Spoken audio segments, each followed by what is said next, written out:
and go ahead. Hello, good afternoon. Good afternoon, everyone, and welcome to the interesting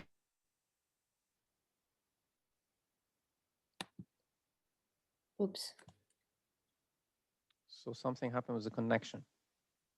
Yeah. Okay. Sorry, Mohammed, Mohammed, can you repeat hear because the us? connection went on. So can you please? Yes, I'm here. Yes, please. Yeah. Yeah, So welcome everyone. Good afternoon, and welcome to this interesting webinar we have today with Professor Dina on creating your successful brand online. So I believe I'm going to give you a very brief introduction. I'm sure Professor Dina has a lot to offer, so I'm just going to give you a quick introduction on about Professor Dina. So Professor Dina is a professor of advertising, received her master's degree in digital design from the Queensland College of Art in Griffith University in Australia, and her Bachelor of Graphic Design from the American University in Beirut in Lebanon. Dina completed 11 years of professional advertising and graphic design experience between Brisbane, Dubai, and Beirut. Before shifting to academia, now Professor Dina has 12 years experience of teaching in visual communication, graphic design, and advertising. Professor Dina is the academic coordinator of the advertising program at AD, and she offers academic advising for students. She also has written a new complete curriculum for the major. Professor Dina serves on the board of directors for the International Advertising Association for the UAE chapter, and she's also the vice president at the Middle East Design Educators Association. Professor Dina has been awarded for teaching excellence in 2014 and for professional engagement and community outreach in 2015 and 2016. Professor Dina is also the outreach coordinator for the department. She's also played a key role in scoring the University of the Year award for AD in 2015, 2016, and 2018. And Professor Dina is the founder and the lead at shesays.com that works on empowering women in the creative industries. I'm sure this is a brief introduction about you, Professor Dina, but I would like to remind everyone who is attending this webinar that you guys can ask questions, and I'll be directing these questions to Professor Dina. So if you have any question, just write your question in the Q&A, and they'll be asking these questions to Professor Dina right away. That's all from my side, Professor Dina, and I'm sure you have a lot of things that were not covered in this brief introduction. So that's all from my side, and the stage is yours. Thank you so much. Thank you for this beautiful introduction. I feel old, but yeah, thanks. So this is a topic that is quite popular. People ask about it. People actually jump into it. You will see a lot of new brands being born, almost all the time. And it's quite interesting because most of these brands you will not remember. So what does it take to create a successful brand online, guys? Let's have a look. In this presentation, we will look at what is branding and what exactly makes an online brand successful. And we're going to compare between offline and online brand building. And basically, I'm going to tell you what it takes. Okay.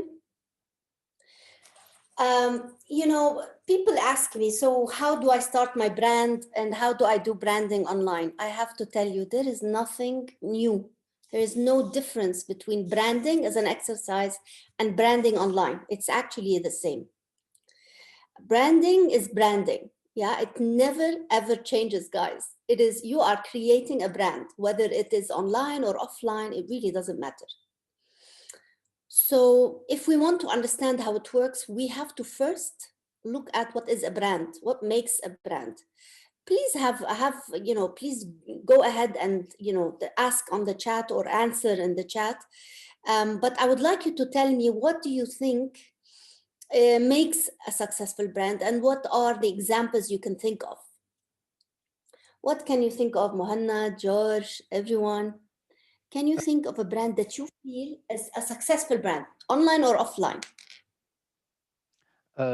Just one thing, Dina, sorry to interrupt. Are you showing the slide? Is there any slide being showed? Is there the PDF is Yes, you're not there? seeing it? Because we're only seeing the Ooh. first image. Are you moving? Yeah, I am. Okay, how Okay, do I we're only seeing the resume to? first image. I'm sorry to interrupt that. So if you can maybe make it the full screen. Yeah, we're only seeing the creating your successful brand. We cannot see other slides. Okay, خليني, let me go back. Let's see. Because you know, Share. yes, exactly. Now we're seeing something. We're seeing what exactly is a success. Okay, Exactly. excellent. Now we're seeing. All right, so Yeah. thank you so much, George. No, because you know these things happen technically, and we don't want to miss out on any slide. Okay, thank you. Okay, so this was the outlook of the presentation, and I was telling you there is really nothing new to teach you, because the basics of branding are the same. They will never change, online or offline. Okay, so for you to understand understand more about creating a successful brand, you need to understand what makes a successful brand. So if you could think of an example of what makes a successful brand, please share. Ready? Let's look at successful brands. Okay, before you jump into naming brands, let's look at business building versus brand building. We are talking about building a brand versus when you start a business and you want to sell a phone, okay, an iPhone, right? Ms. Dina uses Apple's iPhone 7, which is apparently now ancient. My students are telling me to replace it very quickly because it's ruining my image. So the product is no longer the point here. The product is obsolete, right?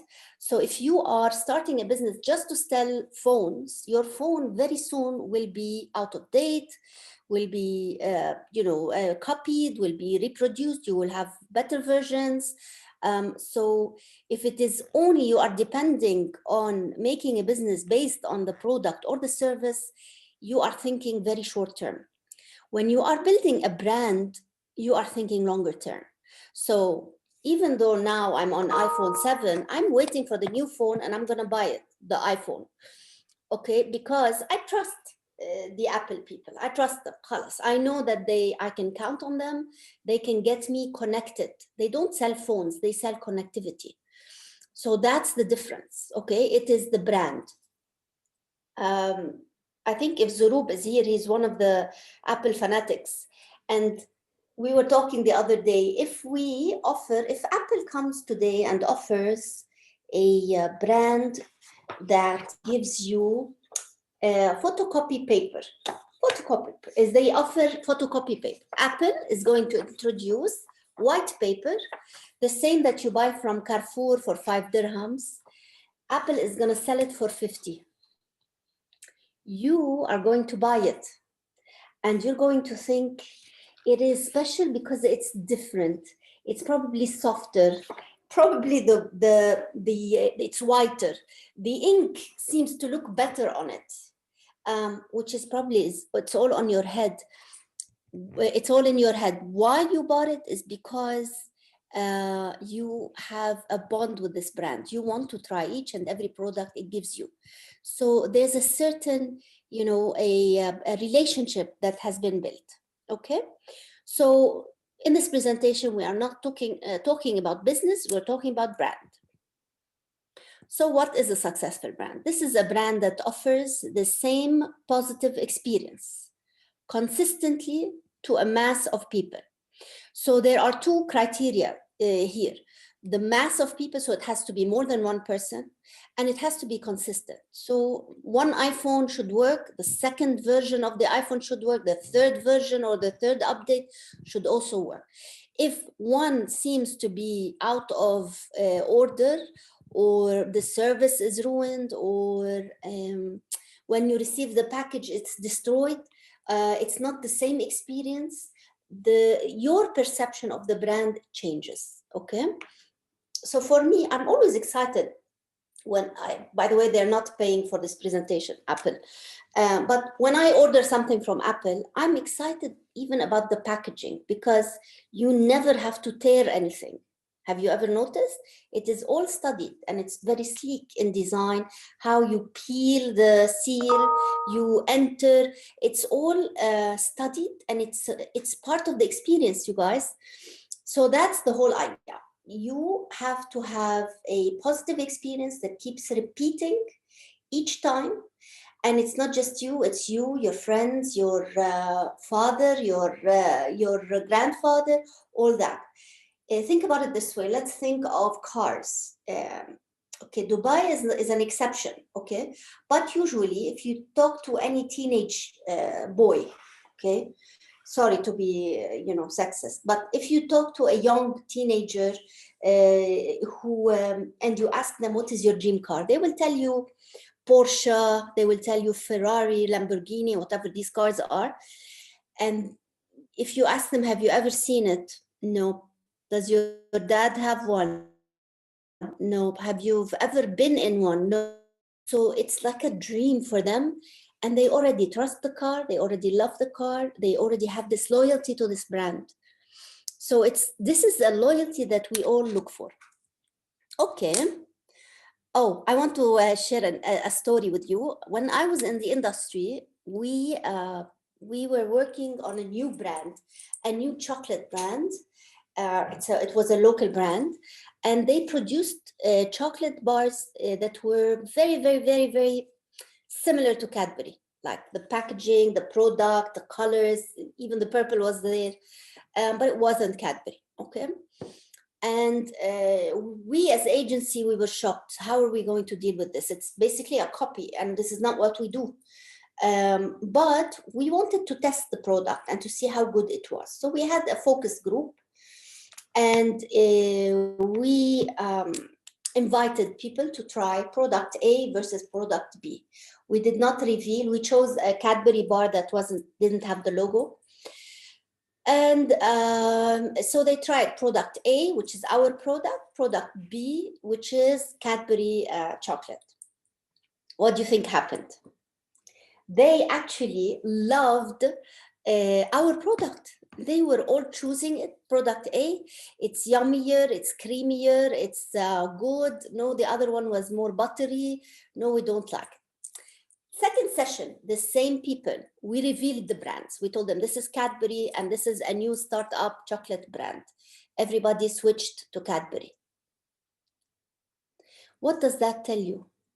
They are willing to doubt themselves, guys. They will doubt themselves just to be loyal to the brand. They will tell you, I must have tasted it weird. No, I'm mixing them. I meant Cadbury. These are words that were told to us. No, it's actually Cadbury that is, feels more fresh, and the other product is too buttery. Okay, so this is part of. It's not because they hate the new guy. It's because they have memories with Cadbury. They have experience with Cadbury. They have childhood memories. Okay, so it has been repeating. With Cadbury. So it's a brand that they trust, that they know it tastes good. All right. So positive experience over time to a mass of people. But then if you think about it, it is all about telling a story, telling the story. So it is about your experience, your childhood experience, your mom's experience, your best friend's experience. It is always about a story.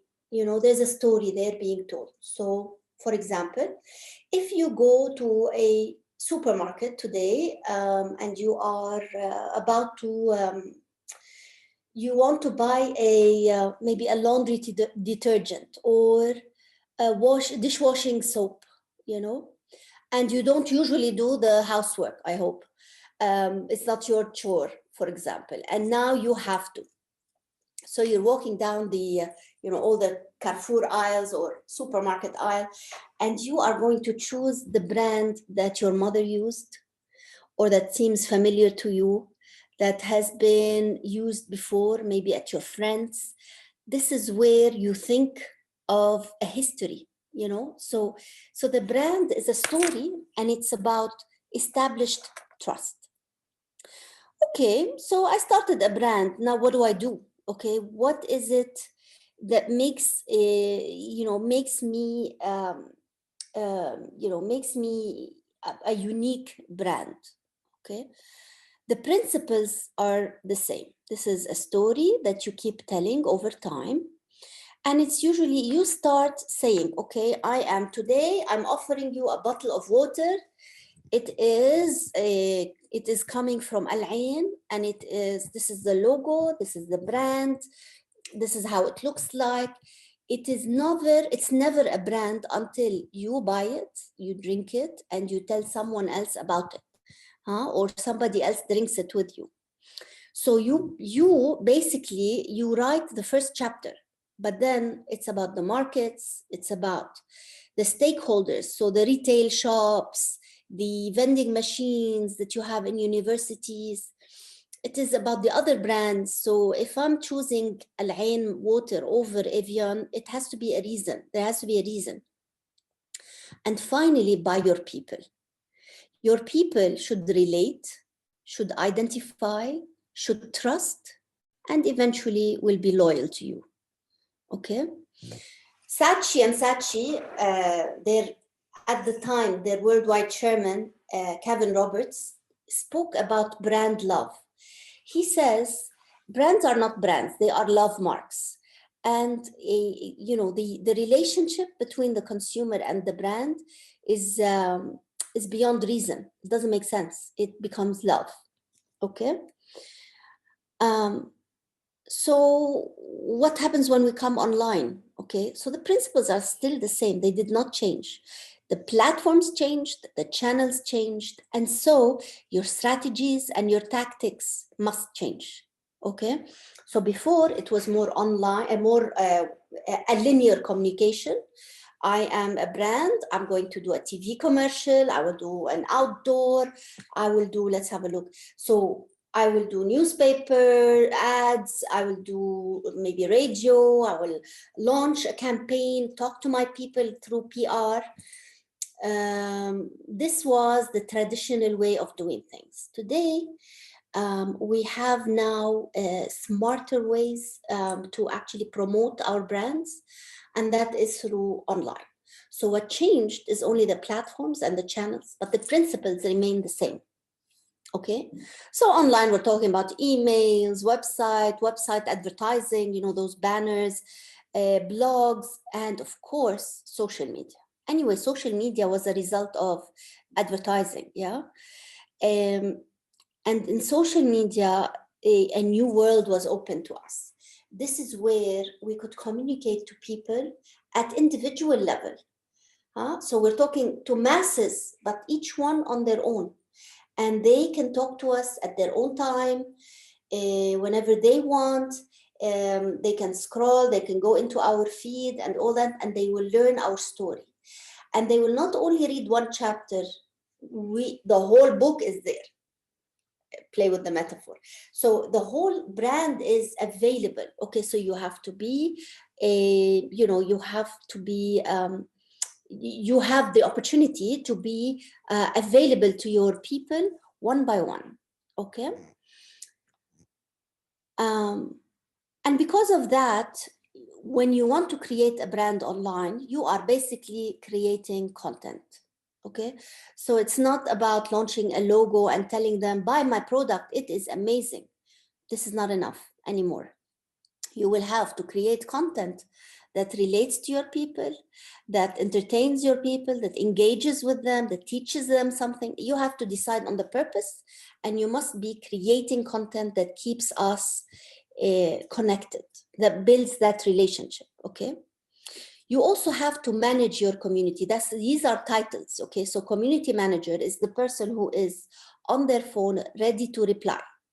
If you ask a question, if you make a request, if you make a complaint, if you claim, if you, whatever it is, if you order, you must be alert and able to reply. Okay. Now, the main reason why we love social media is how accurate it is.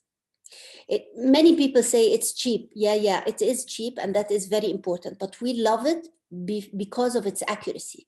We can know who is interacting with our brands, who loves our brand. what is their nationality, where they are, what time they're checking, how old are they, what are their habits, what do they like. So we're getting information that we can use to design our brand. Okay, so we always design our brand around our people. All right, so far so good. Everyone is okay, no questions, nothing. So now, I'm going to share with you the steps. Okay, so I always say that there's no magic formula, guys. There's no magic formula. There are online brands that follow, step by step. I still don't make it for many reasons, okay? But usually these are the steps that makes sure your brand is at least strong, visible, and effective, okay? So we said a brand is nothing really. You will find a lot of literature on this. Brands are nothing. They are only in your heads and in your heart. Brands are everything, actually. It's this big aura. So there is the Chanel bag and there is the Zara bag. They are both bags. They both could look the same. They both are okay quality. Maybe one is better leather, but I mean, there's the Chanel and then there's the Zara. You might buy both. You will use the Zara for every day and the Chanel for special meetings, okay? So the idea is the perception changes. When you want to be seen wearing Chanel is different. When you want to be seen wearing Zara is different, okay? So the idea is the brand is kind of like a halo. It's like a jacket or a container, okay? But this container is so important, yeah? And it gives its content that charm that keeps it going. So businesses are short-term thinking. Brands are longer term. They live longer. And you can invest in more offerings. Okay. So the first thing you want to do is understand what do you want? What do you want to start? I have a lot of graduates. Before they graduate, I'm going to start my own agency. And of course, I say, absolutely not. Why do you want to start your own agency? Have to offer that is unique. We're adding to the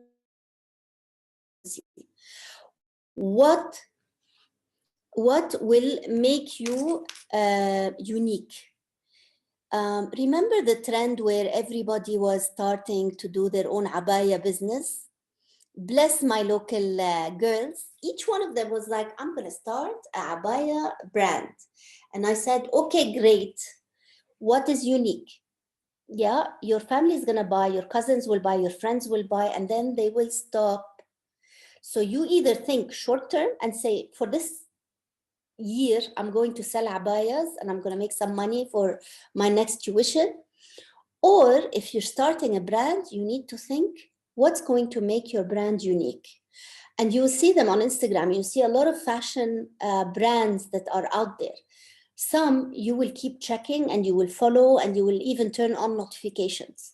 Others you will not look twice at. Okay, why? It's usually what they offer, okay? How unique is it? If you have something new to offer, please start a brand. If you don't have something unique to offer, please wait until you do, okay? So think very objectively. Don't fall in love with ideas without doing your homework.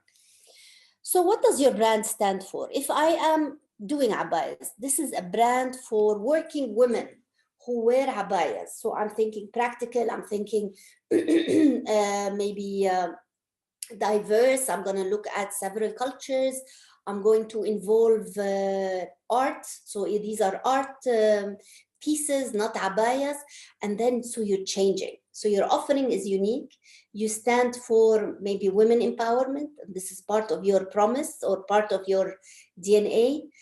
And you are making a promise to your ladies. You're promising them quality abayas that are creative, that are unique, with good service, that is very customized. Maybe I will make only one piece each time and I'm a tailor now, okay?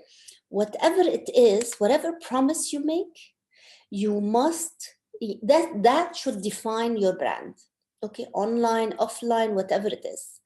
Also, how do you plan to relate to your people? Why should I buy your abaya and not somebody else? Okay, let's change the abaya metaphor. For you to be able to relate to your people, you must know who they are. Okay, and this is the main secret, guys. Most of us, we want to promote our university, we want to promote a course, so we start talking about ourselves. That's not what the people want. The people want to hear how you meet their needs. So your advertising should be about them. Your branding should be there to serve them. Okay, so who are your people? What do they think? And how they behave? What are their hopes and aspirations? What are their anxieties and fears? This is where people start talking about, oh, are we intruding? Are we manipulating? Are we going, overboard or crossing the line of privacy? This is an ongoing, discussion. But we design these communications, or we design these brands based on our people. This is how we do it. I have Muhannad, you wanted to say? Professor Dina, Please, please. if you let me. So I do agree with the point that we design for people. We don't promote what we are doing. We design for people. So Yeah.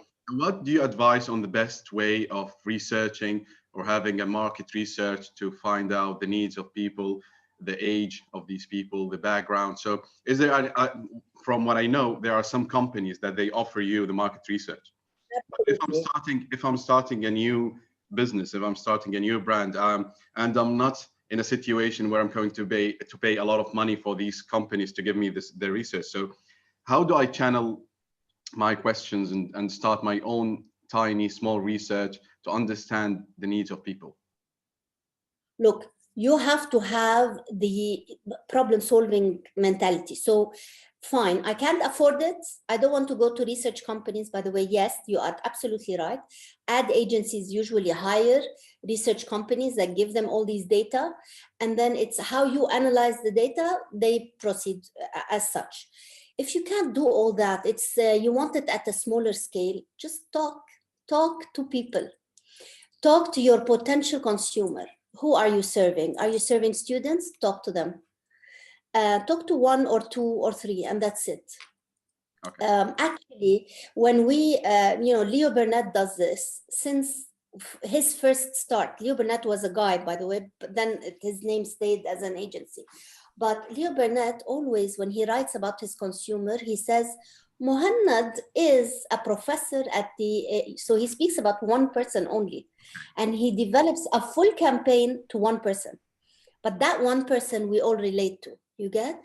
So even at a smaller scale, look for feedback and be humble. Like you will have to listen and see how it works. It has to be about them.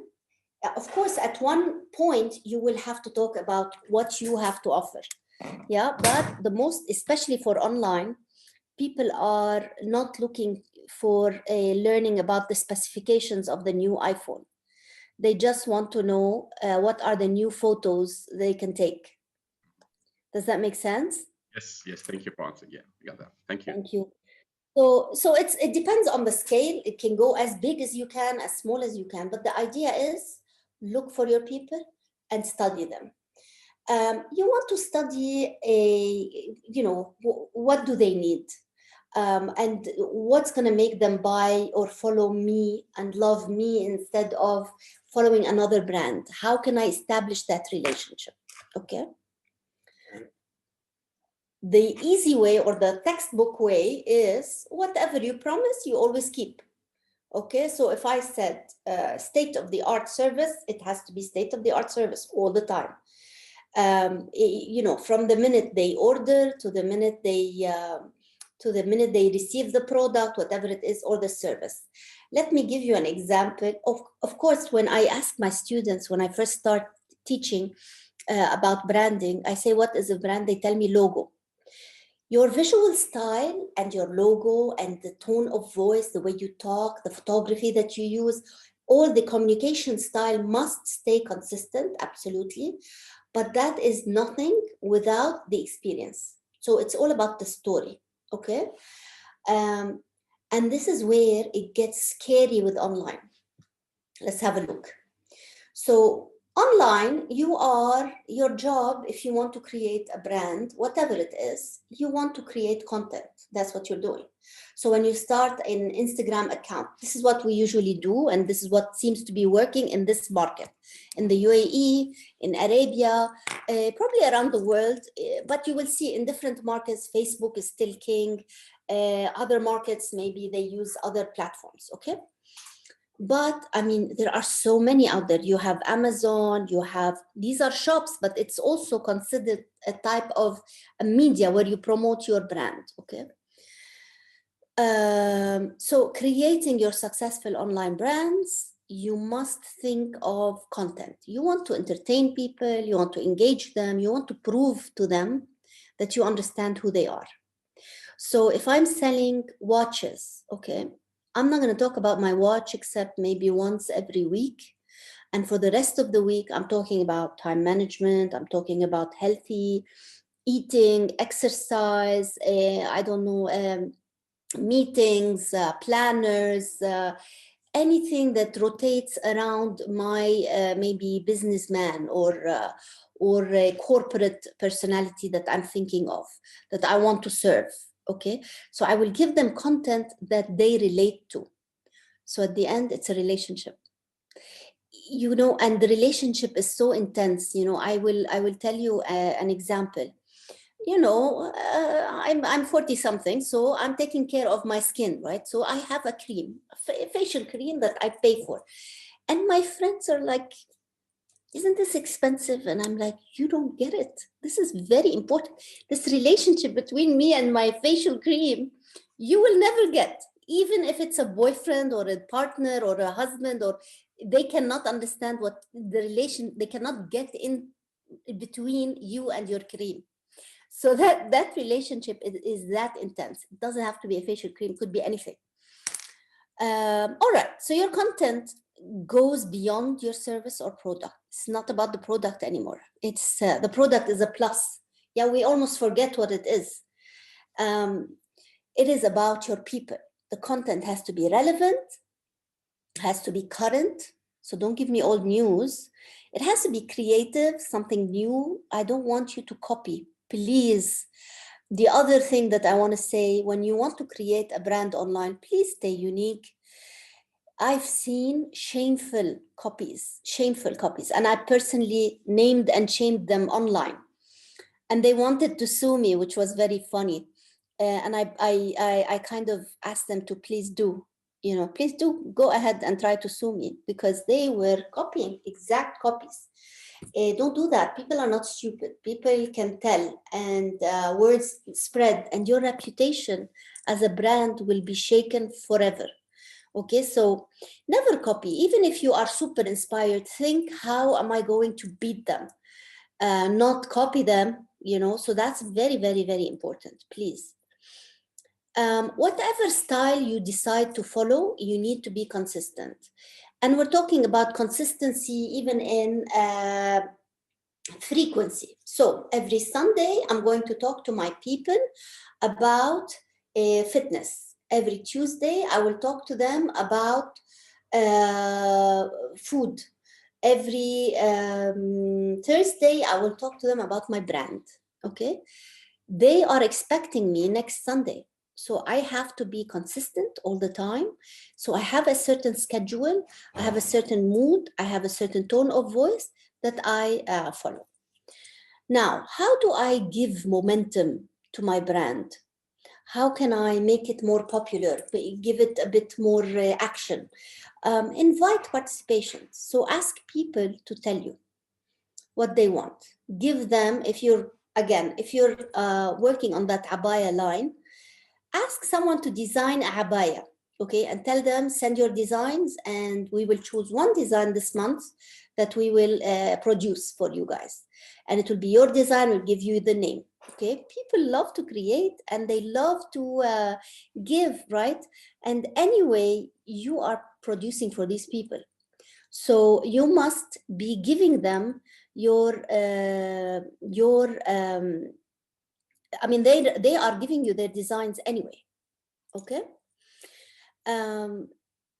Collaborate with influencers. Oh, influencers is a whole new story. I'm in a meeting.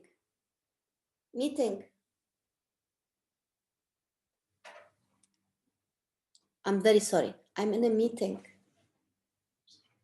Please close it. Okay, so I'm very sorry, I was interrupted.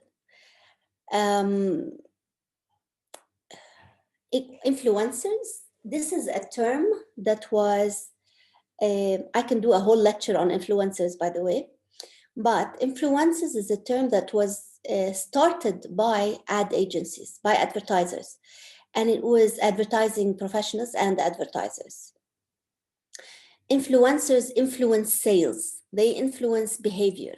And so when we collaborate with them, we think of an influencer that represents us, that brings us value, and we bring them value. And this is how we collaborate. Look for that. Team up with other brands. So I know one of our graduates is Shams Al-Abbar. She's a jewelry designer. And Shams Al-Abbar, when her models pose for her, they wear her jewelry, but they also wear a abaya from Symphony. They are usually at cafes by two. So these are all brands that collaborate together in one kind of post, and it makes it richer. So look at other brands you can team up with. Look for influencers you want to collaborate with. Invite participations from your people.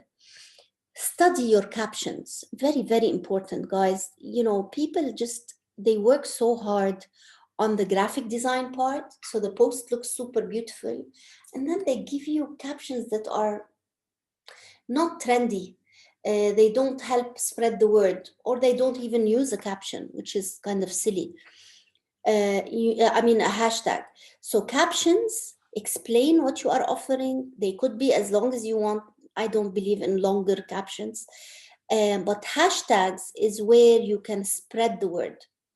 So make sure you be very mindful of the hashtags you choose. How does this sound? So these are the practical, kind of advice or tactics that you can use. But altogether, what you are doing is you're telling a story again. Okay?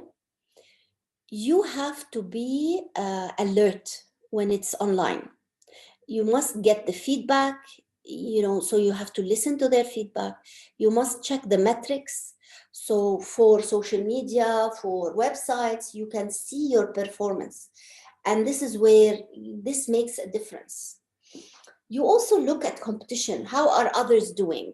What are they doing? What do they look like? Again, do not copy. This is where it is tricky, guys. This is online branding, and online branding, although it is cheaper and it is very accurate, it's also very tough, very, very tough. And I'll tell you an example. Emirates Airlines. I love Emirates Airlines. And I go once a year, I go to Australia, okay?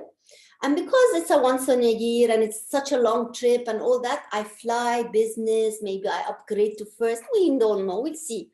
Okay, but the experience, guys, from the phone call to the pickup, to the arrival, to the check-in, to the plane, to the food, everything is perfect, and I'm expecting this each and every time, and it usually happens. Once I was flying, and in my salad there was a bug, and it was alive, and suddenly the whole brand shrunk to that bug's size. I was about to flip, so I'm like, there is a bug in my salad. And then I thought in my mind, oh my God, so it could happen. It was a green bug, so they couldn't see it. And all the hard work of a brand and all its people and the full experience and the history I've had with the brand, it was all threatened by a small bug. And you could easily take to your phone and make a post, maybe take a photo of the salad and the bug and put it up and make a big scene and cause a scandal to the brand. Luckily, I love the brand and I thought, you know, it happens. And I got a chocolate, I got a box of chocolate Godiva because of that. But anyway, the idea is any second your consumer is willing to call you out. And you, as a brand owner, you have to be 200% transparent all the time. You cannot hide, you cannot copy, you cannot you cannot be overpriced, you cannot promise and not deliver. They will call you out. So consumers now are more and more aware and more vocal, because now it doesn't cost them much. It's easier and you can hear them. Before they had to go and sue maybe, or it was a one line or a linear form of communication. Now it is more conversation, right? So you need to be transparent. You need to address issues. Any problem you have to answer immediately. You have to change messages. For example, we were having a huge concert and then this wonderful COVID came. You need to change plans and you need to talk about it, and maybe you change the full campaign. Think of events that are virtual, like what we're doing today. So solve it and stay on top of your events that are happening. Find opportunities. And this is my favorite story. Oreo, you know, Oreo, where you know, the whole dunk and what open and dunk and all that. In Super Bowl, I'm thinking it's now maybe 3-4 years now back, or maybe 5 years, I'm not sure. But during the Super Bowl, you know, the Super Bowl is like the biggest arena in the US and worldwide probably to show the new TV commercials. Okay, and people pay, like agencies pay, advertisers, yani brand owners pay millions of dollars, yeah, to play their commercials during the game and during the, you know, the halftime and all that. One time the power went out. Imagine, at the Super Bowl, they lost power. I don't know, something happened. They lost it for like 3 minutes or 5 minutes or something like that. Oreo people were there, or the social media person or the team or whoever it is. And they tweeted, you can still dunk in the dark.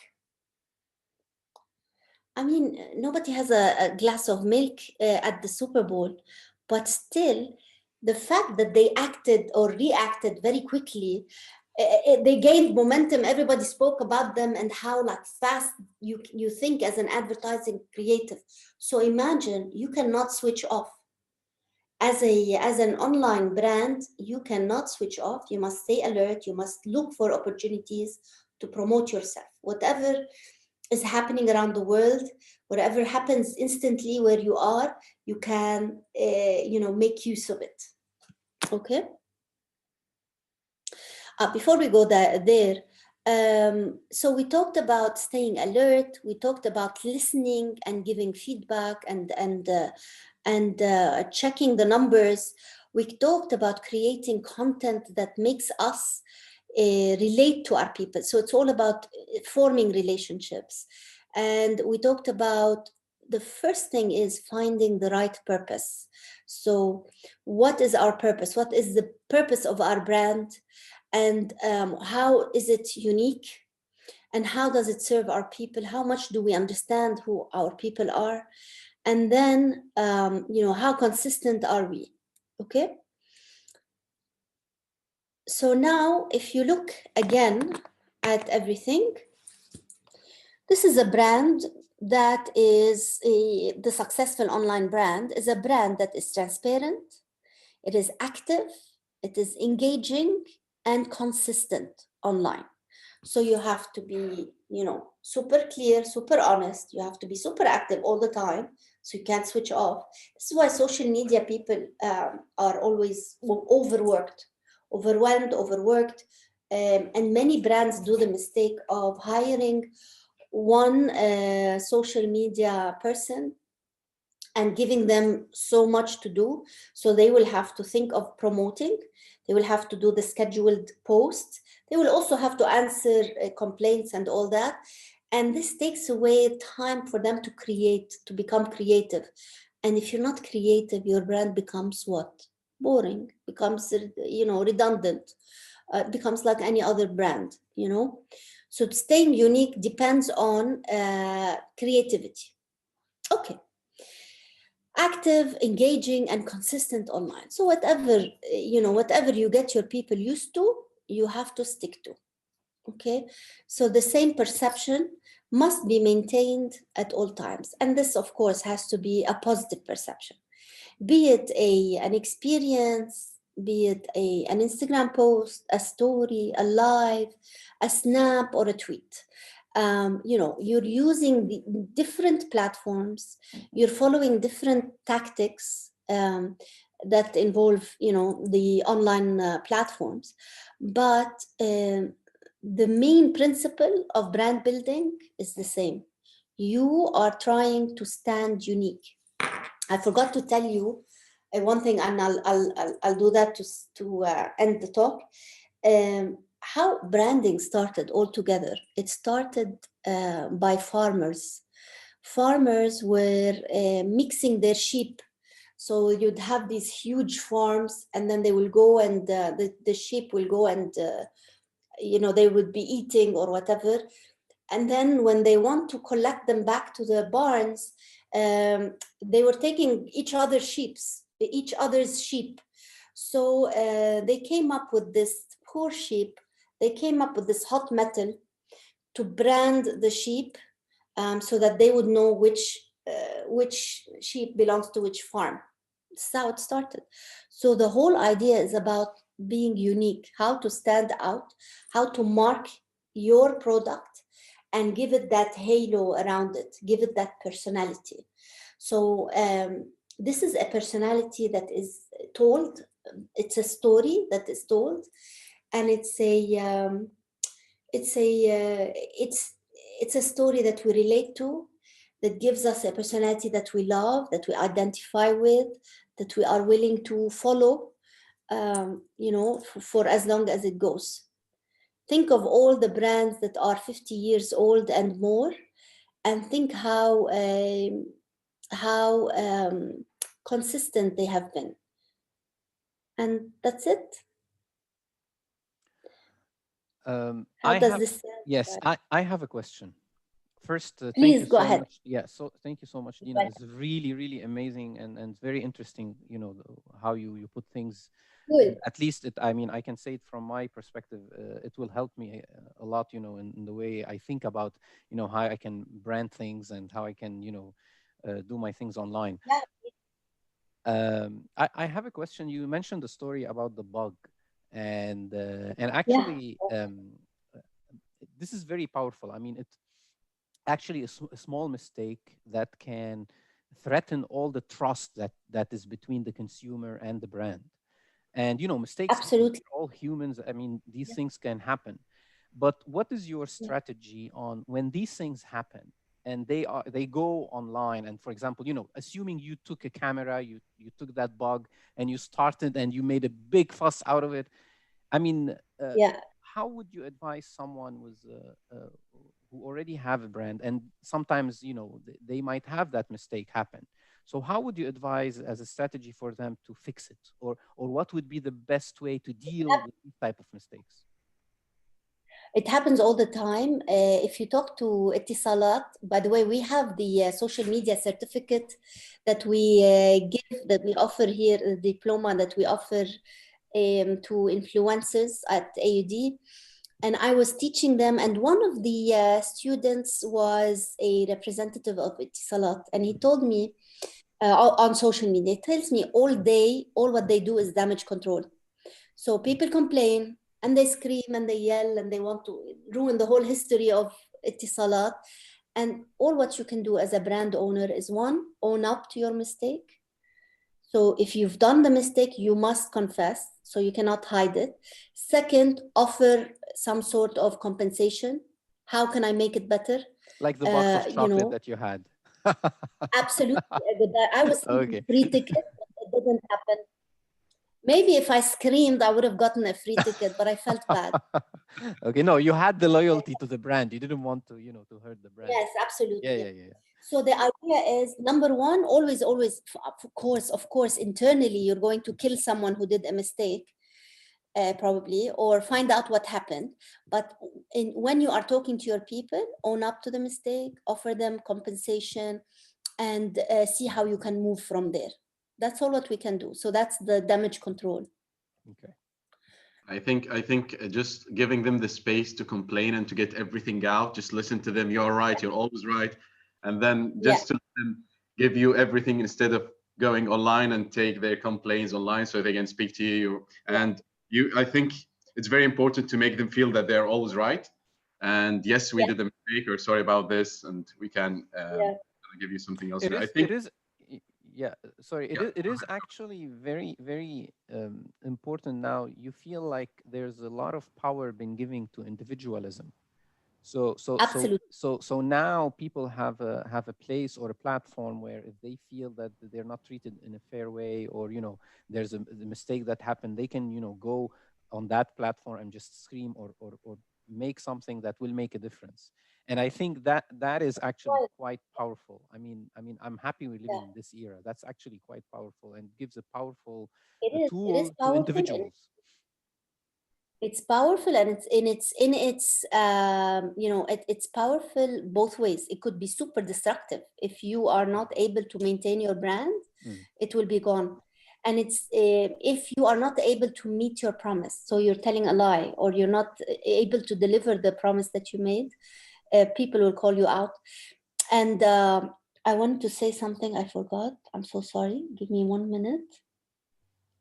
But yes, Dina, you think also, sorry, you think also it's also challenging for the companies and the brands themselves. I mean, when they know that maybe, like you said, a small bug could threaten, the trust. So it's quite challenging for the brand themselves or the big companies to keep track and make sure that things are taken care of, because now people have a lot of power in that direction. I mean, I have another question, but I will hear, let me hear your answer. Please, speaking of brands and brand owners, the other problem is brand owners are very business oriented. So branding for them is kind of vague a little bit. And when you tell them, can we not talk about your services? Can we talk about the people? They will find it unacceptable. They will try to defend, they want to stay the traditional way. And that is super tough. That's one. Two, brands also use bots like robots and whatever.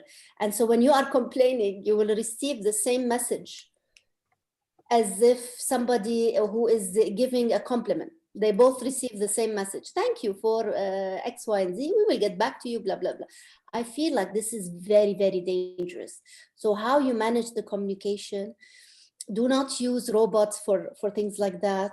Like monitoring the whole process, and it is very dangerous. Yes, powerful but dangerous.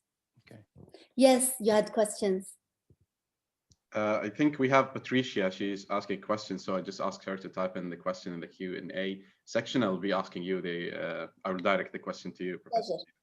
But I think a lot of companies, they aim always to hire smart people to deal with complaints. So they just position them in dealing with complaints, and they're really being very selective in these positions who deal with the audience or the consumers of the brand. Yeah, my other question before Patricia maybe asks, so we can gain some of the time since you're here. I want to take your experience about that. So you see, I'm all yours. Yeah, so the they also talk about this kind of on social media, the algorithm or the artificial intelligence or the program that actually caters to you. What actually, it depends on how you search things, where you stop your scrolling, the amount of time that you spend on looking at something, and then it creates so the way when I open my app, I see certain things that other people don't see, but I see what actually the algorithm thinks that it is what you need to see.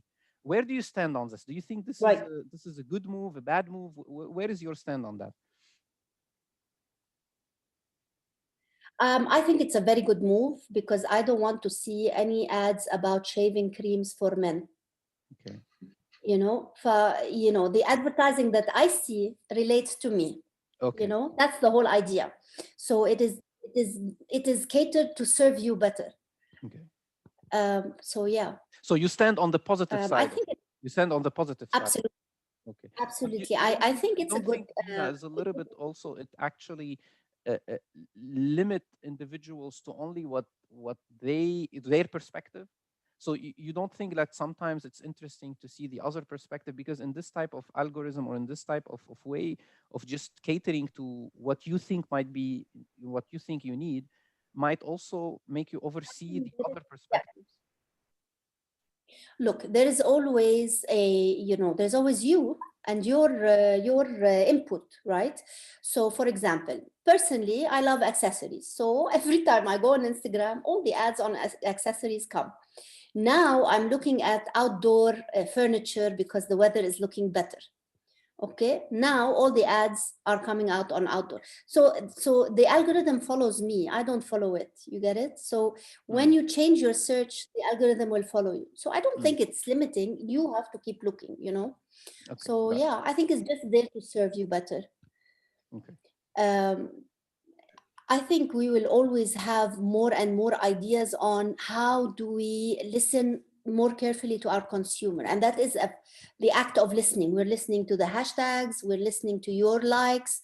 And although you may think it's intrusive, we are thinking of how to serve you better and how not to poke.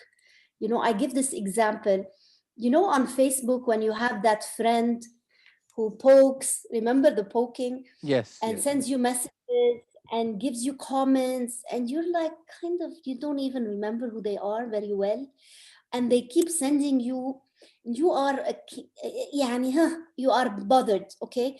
And then very soon you're going to block them. This is when you block advertising. Advertising is blocked when it becomes a nuisance. And we are afraid of that. You know, we are afraid. That's why we try to understand who you are. Because if you block my brand, khalas, you hate me. I've lost you. You know, so I want to always have the that relationship. I think that question is ready. Yes.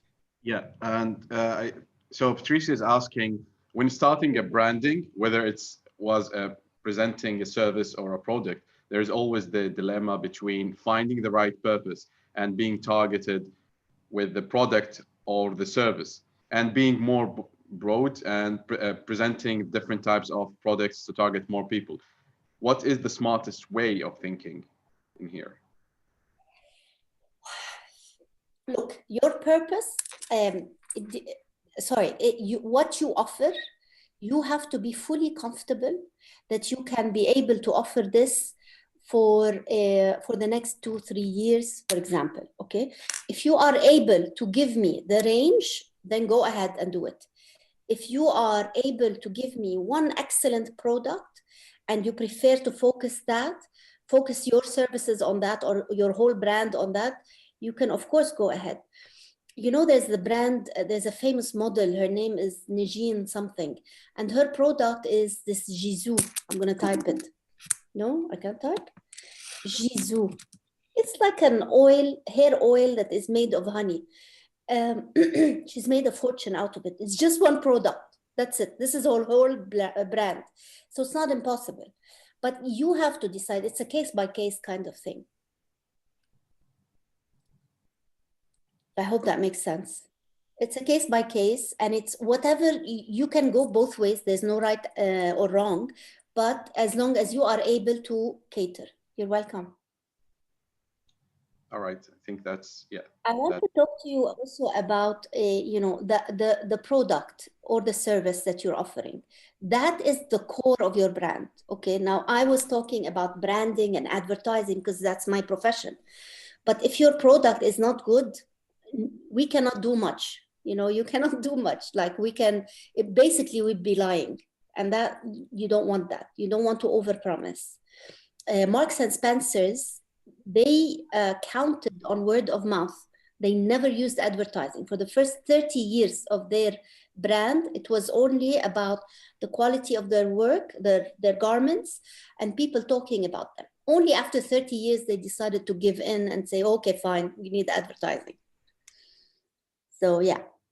And Dina, you mentioned the Leo Burnett, and then you said that it was a Yeah. guy, and then Yeah. where do you think in our days now, is it still the same that a guy or a woman or a person that actually is the one that generating the product, and the product will give fame to that person and vice versa? So where do you think the separation between brand as a product and branding as a person? Because people are the one that creates a product, but then of course the product has an impact on their fame and all of that. But how can you explain to us this differentiation? Was this an old way and now it's different, or is it evolving, or it's still the same? It is the same. Look, a brand, we talk more about products and services because we're thinking online, but a brand is anything. Sheikh Mohammed, bless his heart, is a brand. Yes, Dubai as a city is a brand. Our countries are brands. They stand for something and they communicate to us. So, I mean, it could be a person, what they do, what they offer. So Leo Burnett was a copywriter, and he worked in advertising, and he started the agency in his name, and now his name is still alive. Is it the same? Yes, it could be. For example, the latest, Steve Jobs, for example, or Richard Branson. These are names that are brands on their own. It's not that easy anymore. That's for sure. It's not easy, but it is.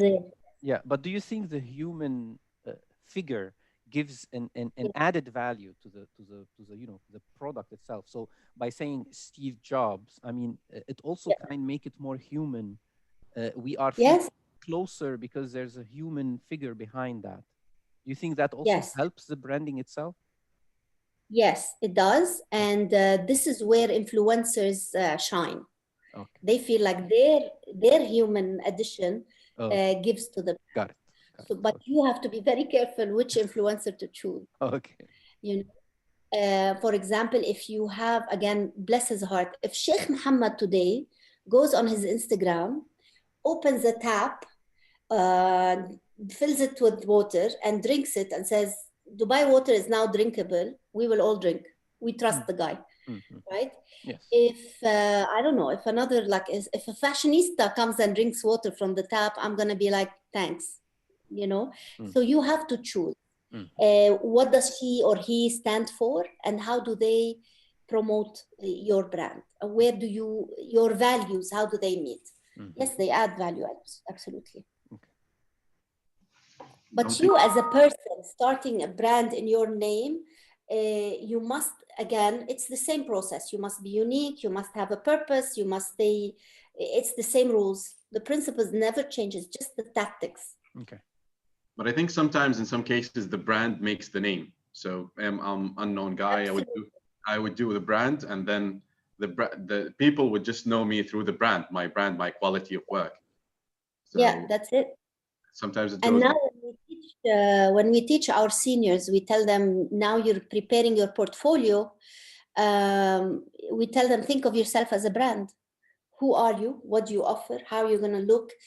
Give us the style, the visual style. We tell them to think as a brand. Okay. I think we don't have any other questions from the audience, but personally, I really enjoyed it. And I think that's we should have more talks, either through George and the CRID webinar, or maybe just talks with you. No, for sure we will invite Dina again. I mean, I think she has a lot to offer. Yes, and it's really interesting. I mean, regardless if you're back, if you're an architect, if you're working in graphic design or visual, you would love to hear these branding topics and ideas on that. We can all relate. In a certain way. We're all consumers at the beginning. In the beginning, we are all consumers, and then as creatives, we are seeing this extra closely. Yes. Thank you so much. I enjoy it. It's a topic that I love. Thank you so much, Dina. Thank you so much. Informative. So, thanks, George, for organizing this, and thank you everyone who attended today. And hopefully, we'll see you in the next webinar. Thank you, guys, and have a great day. See you. Thanks. Bye.